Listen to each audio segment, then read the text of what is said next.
Deep in the heart of a dense forest lived a beautiful white swan. She was renowned for her enchanting songs that echoed through the trees, songs of such exquisite beauty that they drew the attention of all who heard them. One day, while composing a particularly lovely tune, the swan noticed a young girl sitting by the lake nearby.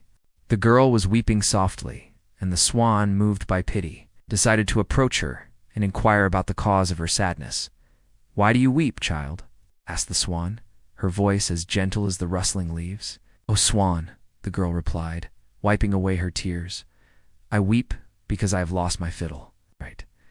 It was my grandmother's most precious gift to me, and I've misplaced it somewhere in this forest." The swan, being a kind-hearted creature, felt compelled to help the girl. "Don't cry, child. I shall help you find your fiddle," she said. And so the swan, with the girl perched on her back, soared into the sky and began searching for the lost instrument. They flew over fields and meadows, through valleys and over hills, but the fiddle was nowhere to be found. Just when their hope was about to dwindle, the swan spotted something lying in a bush. With quick movements, she swooped down to retrieve it, and, to their joy, it was the girl's fiddle. Overjoyed, the girl slid off the swan's back and rushed to embrace her grandmother's precious gift. But as she did, she noticed a small price tag hanging from the fiddle.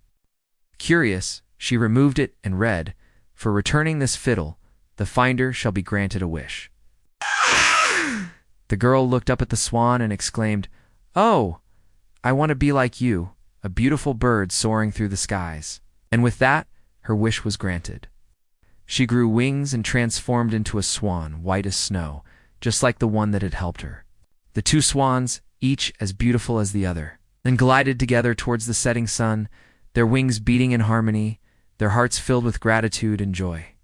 They flew to the girl's house, and, wanting to show their appreciation for the swan's kindness, her parents made a magnificent golden cage for her, adorned with jewels and precious stones.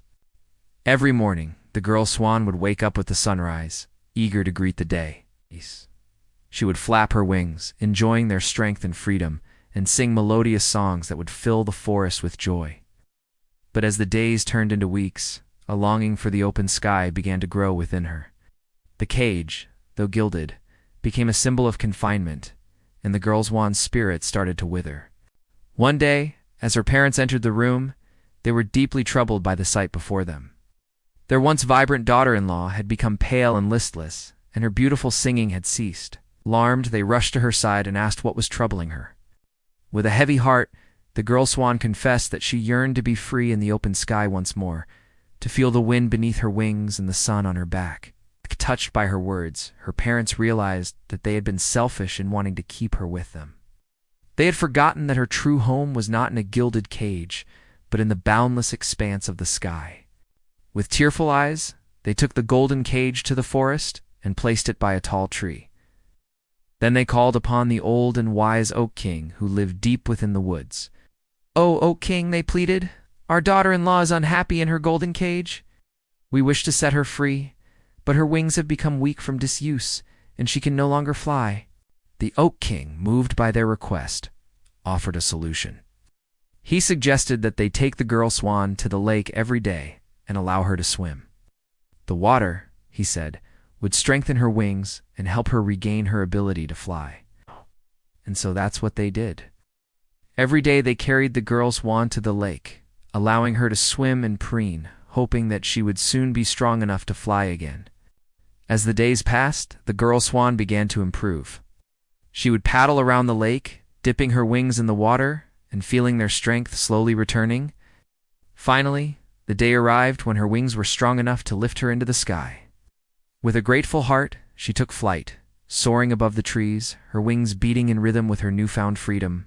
She flew to the Oak King and, with a voice filled with joy, thanked him for his help. Then, with a wave of her wing, she disappeared into the vast expanse of the blue sky, forever free.